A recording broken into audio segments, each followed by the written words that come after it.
पाठ 1। भाषा, बोली, लिपि और व्याकरण। Language, dialect, script and grammar. भाषा वह साधन है जिसके द्वारा व्यक्ति अपने मन के भावों को बोलकर और लिखकर प्रकट करता है, और वह इसके माध्यम से दूसरों के विचारों को सुनकर और पढ़कर समझता है। भाषा के रूप। विश्व की समस्त भाषाओं के दो रूप हैं। भाषा, 1 मौखिक भाषा, 2 लिखित भाषा। मौखिक भाषा, भाषा के जिस रूप से अपने विचारों का आदान प्रदान बोलकर और सुनकर किया जाता है उसे मौखिक भाषा कहते हैं, जैसे टेलीफोन पर वार्तालाप, टीवी देखना, रेडियो सुनना आदि। लिखित भाषा, भाषा के जिस रूप से अपने विचारों का आदान प्रदान लिखकर और पढ़कर किया जाता है उसे लिखित भाषा कहते हैं, जैसे पत्र लिखना, पत्र पढ़ना, पुस्तक पढ़ना, मोबाइल पर संदेश भेजना एवं संदेश प्राप्त करना आदि। मातृभाषा, माता या पिता की भाषा बच्चों को मिलती है। जिस प्रकार पैतृक संपत्ति बच्चों को मिलती है उसी प्रकार मातृभाषा भी उसे धरोहर के रूप में मिल जाती है। माता पिता और परिवार से सीखी गई भाषा मातृभाषा कहलाती है। विभिन्न भाषाएं। विश्व में अनेक भाषाएं हैं, जैसे अरबी, फारसी, अंग्रेजी, रूसी, फ्रेंच, जर्मन, चीनी आदि। भारत के संविधान में 22 भाषाओं को मान्यता प्रदान की गई है। वे इस प्रकार हैं: हिंदी, संस्कृत, पंजाबी, उर्दू, कश्मीरी, बंगला, असमिया, उड़िया, गुजराती, तेलुगु, तमिल, कन्नड़, मलयालम, मणिपुरी, बोडो, डोगरी, मैथिली, संथाली, सिंधी, नेपाली, कोंकणी, मराठी। इनके अतिरिक्त भारत में अंग्रेजी भाषा भी प्रचलित है। राजभाषा, सरकारी कामकाज के लिए प्रयोग में आने वाली भाषा राजभाषा कहलाती है।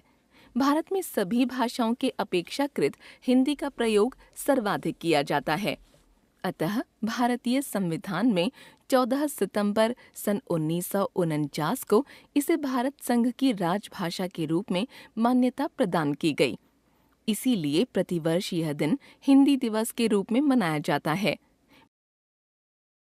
मानक भाषा, जब किसी भाषा का प्रयोग एक बड़े क्षेत्र में किया जाता है तो उस पर क्षेत्रीय रीजनल भाषाओं तथा बोलियों का भी प्रभाव पड़ता है, जिसके कारण भाषा में एक रूपता नहीं रहती।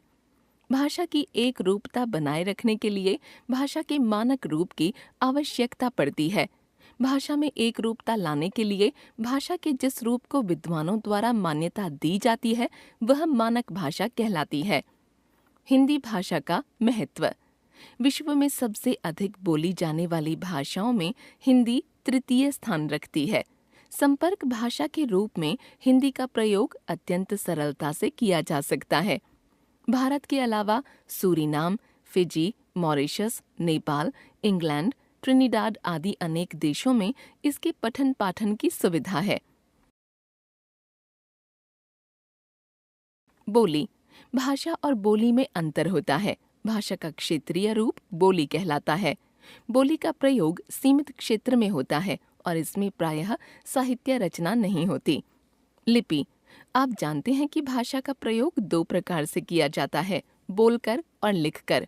बोलकर कही गई बात अधिक समय तक सुरक्षित नहीं रखी जा सकती है।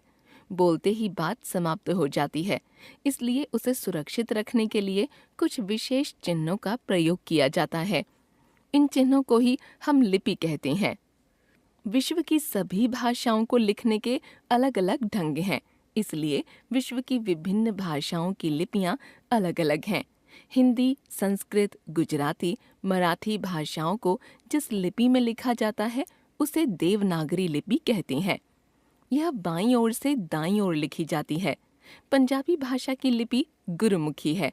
अंग्रेजी को रोमन लिपि में लिखते हैं और उर्दू की लिपि फारसी है।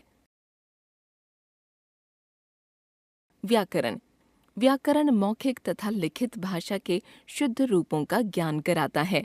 व्याकरण वह शास्त्र है जो भाषा के वर्णों, शब्दों और वाक्यों को शुद्ध बोलना, पढ़ना और प्रयोग करना सिखाता है। व्याकरण के अंग।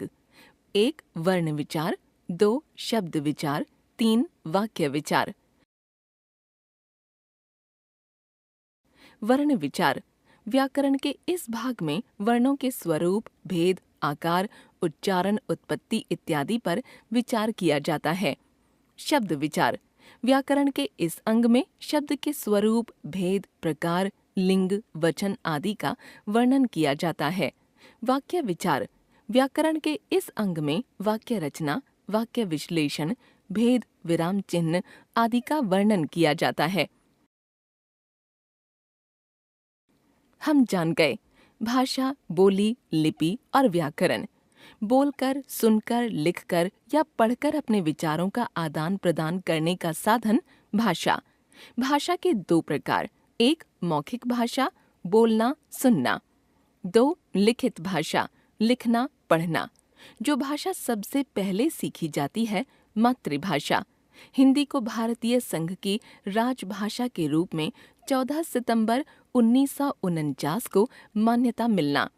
हिंदी की लिपि का नाम देवनागरी। विचारों को लिखित रूप देने के लिए प्रयोग किए जाने वाले ध्वनि चिन्ह लिपि।